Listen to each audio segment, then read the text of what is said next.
से जो घटना घटती है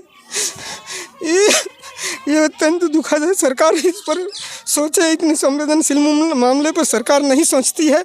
हम सरकार से एक बार पुनः आग्रह करते हैं कि ये इस पर सोचे। किसी का जान जाना होता है और अभी तक इतना जान एक एक करके दिन प्रतिदिन लगातार पाँच परगना क्षेत्र के तमाम लोग जो हैं जंगली हाथी के प्रकोप से काफ़ी डरे हुए हैं और बहुत ज़्यादा ही जान मान की हानि हो ही रहा है। जी हाँ, ये कहीं ना कहीं एक तरह से हाथी का दहशत पूरे झारखंड में है, लेकिन पाँच परगना वासी के लिए बहुत ज़्यादा ही तकलीफ़ और दिक्कतों का सामना करना पड़ रहा है।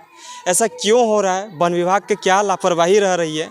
अगर आप किसी का जान मान की हानि होती है और होने के बाद अगर आप पैसे से उसका मुंह को बंद करवाते हैं तो ये कितनी सच्चाई है? क्या किसी का मौत का आप बदला पैसे से ले लीजिएगा? तो सारी चीज़ों को हम जानने का प्रयास करेंगे और ग्रामीणों से भी जानने का प्रयास करेंगे क्या कुछ दिक्कत है, किन किन दिक्कतों के साथ जंगली हाथियों का जो प्रकोप है उससे इन लोग जूझ रहे हैं और जूझने के बाद जिस तरह से ग्रामीणों का रो रो कर बुरा हाल है, ये कहीं ना कहीं एक बहुत दुखद भरी कहानी है, दुखद घटना है। इस सारी चीज़ों को हम जानने का प्रयास करेंगे। दादा, जिस तरह से आज इस गांव में इस तरह का घटना होता है, हारिन गांव में, कहीं ना कहीं ये नहीं होना चाहिए था लेकिन हो गया है। लापरवाही जो है कहीं ना कहीं दिखा जा रहा है कि ये वन विभाग की है। अगर वहाँ की एक सही जगह दिया जाता तो ऐसा नहीं होता। क्या कहिएगा इसको लेकर? ये हम सब हमारे सोनातु क्षेत्र के जितने हारिन गांव में अभी तो हम लोग को घटना घटी है। मेरे अपने करीब भांजे थे, लेकिन ये तो हम लोग का वन विभाग का थोड़ा सा ये है ही है, हम लोग का क्या बोलते हैं कि उसका लापरवाही है। और ये लापरवाही के कारण ही हम लोग का ये घटना घटित हो रहा है। और घटना घटित में हम लोग को बहुत ज़्यादा डर तो है ही है, डर के साथ साथ दुख भी हम लोग को झेलना पड़ रहा है। ऐसा दुख झेलना पड़ रहा है कि अब इनके घर में अभी कोई सहारा नहीं है। आज जो हम लोग घटना घटित हुई है, लेकिन इसमें तो कोई सहारा भी नहीं है इनका कि आगे क्या कर सकते हैं। इनके बच्चे हैं छोटे छोटे, तो इसमें हम लोग को वन विभाग को ही हम लोग को दायित्व देना चाह रहे हैं कि इसको जल्द से जल्द अपना अच्छी तरह से इसको सुरक्षित करें। और हम लोग को हर गांव को पूरा सोनातु क्षेत्र के या तो पूरा पाँच परगना क्षेत्र का हर गांव को हर उसको थोड़ा सा सुविधा दें। और ऐसे हम लोग डरावना से कितने दिन जिएंगे? तो हम लोग को बहुत जंगल भी नहीं है, लेकिन फिर भी हम लोग को इतना पड़तावना करना पड़ रहा है। हम लोग को डर का, अगर सवेरे नहीं जाने से तो हम लोग को चलता नहीं है। सबको हम लोग काम में निकलना ही पड़ता है। और इतना घटना घटित होती है तो इसमें तो हम लोग को कैसे हम लोग जीना खाने के लिए तो बहुत मुश्किल हो रही है। तो इस आगे और जानने ग्रामीणों से प्रयास करते हैं। सर, जिस तरह से आपके ग्राम में इस तरह का घटना घटता है और घटना घटने का जो मुख्य कारण है, कहीं ना कहीं आदमी तो बाहर जाएंगे ही, काम होए चाहे तो अपने सोच के लिए जाएंगे, लेकिन उसी बीच मृत्यु हो जाता है हाथी, जंगली हाथी के कारण। तो ये लापरवाही कहाँ हो रहा है? किस वजह से इस तरह का घटना सामने आ रहा है? लगातार पाँच परगना क्षेत्र के लोग जो हैं हमेशा ही इस दंश का झेल रहे हैं कि जंगली हाथी के चपेट में आने से मौत हो जा रहा है। तो ये घटना कब तक रुकेगा? किसी का घर उजड़ जा रहा है। आज मैं वन विभाग से यही आग्रह करूंगा कि आए दिन जंगली हाथी जंगल छोड़ करके सुदूर देहात में घूम रहे हैं और दिन व दिन प्रत्येक दिन माने अप्रिय घटना घटते जा रहा है, जो असहनीय है। देहात के लोग, सुदूर देहात के लोग अपने अपने काम में जाते हैं, सुबह जाते हैं, शाम को जाते हैं, और जंगली हाथी अचानक अटैक करके बहुत से आज तक बहुत से आज हमारी घर में हुई है, लेकिन आज जो है बहुत से जगह पर घटना आए दिन घटते रहती है। और तो मैं वन विभाग से आग्रह करूंगा कि वे अपने माध्यम से सरकार को ये सूचित करे और सुदूर देहात के लोगों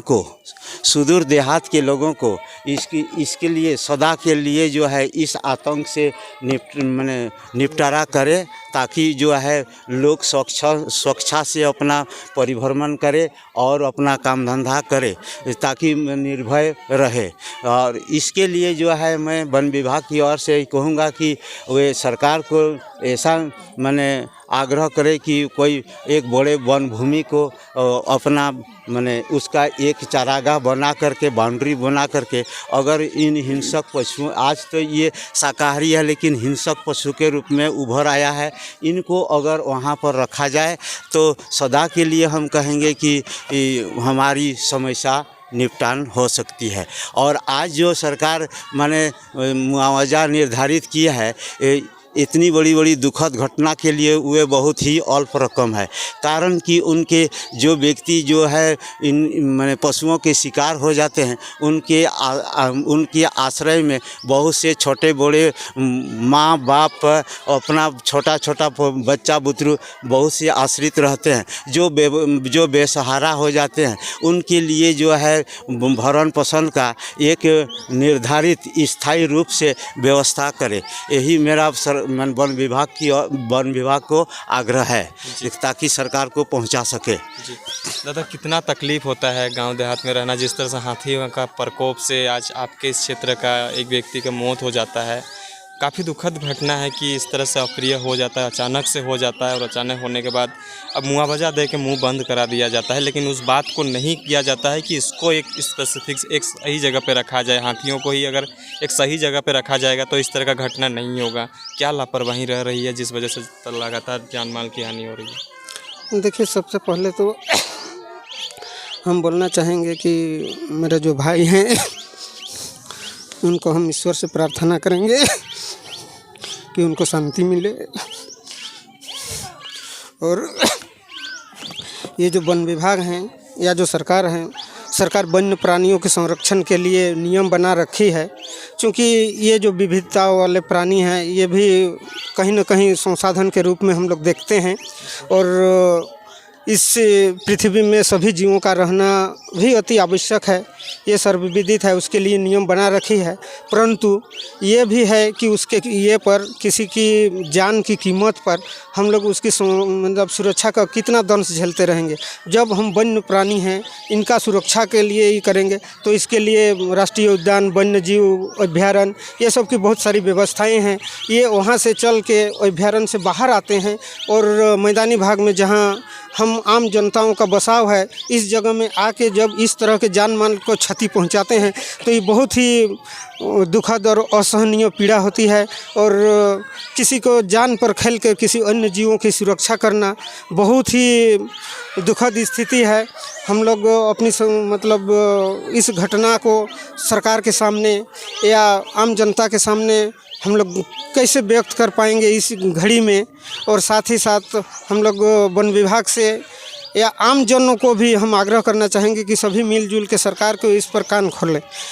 सरकार ये सोचती है कि अल्प मात्रा का मुआवजा दे के ये शांत हो जाती हैं, लेकिन जब कभी भी किसी को अपने आप पर वो घटना घटित होती है तो उसको एहसास होता है। आए दिन नहीं तो केवल न्यूज बन के रह जाता है, सरकार को इससे कोई मतलब नहीं रहती है। लेकिन हम लोग एक उजड़े हुए परिवार को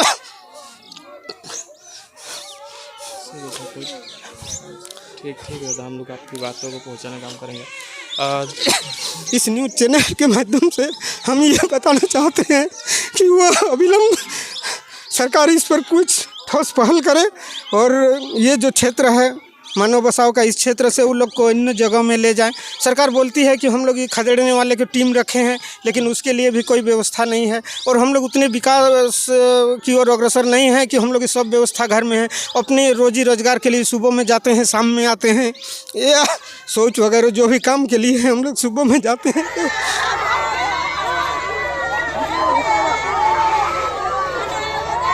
तरह से जो घटना घटती है ये अत्यंत दुखद है। सरकार इस पर सोचे, इतने संवेदनशील मामले पर सरकार नहीं सोचती है। हम सरकार से एक बार पुनः आग्रह करते हैं कि ये इस पर सोचे और आए दिन किसी के साथ इस तरह की घटना न घटे। इसी के साथ हम आपको कहने की शक्ति प्रदान करें।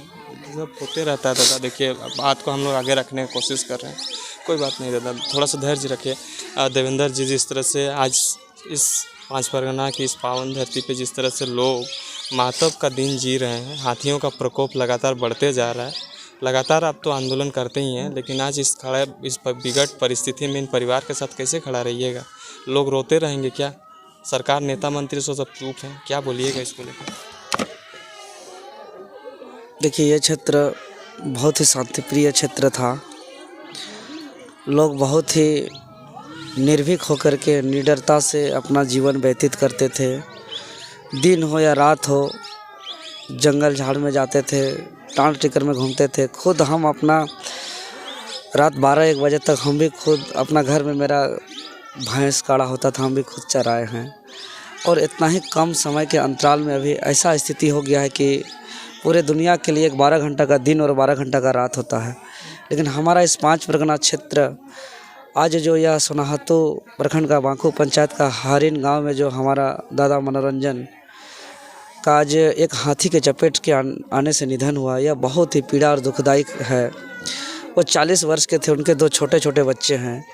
और आज का यह हारिन का घटना अभी कुछ दिन पहले आपका मानकेडी गोड़ाडी तेलहटाणी में हुआ, उसका भी छोटा छोटा बच्चा है। और कुछ दिन पहले चोगा में हुआ, बंसिया में हुआ। मतलब प्रतिदिन एक घटना, पता नहीं कौन कहाँ कैसे कैसे घट रहा है। कोई आदमी सुरक्षित नहीं है।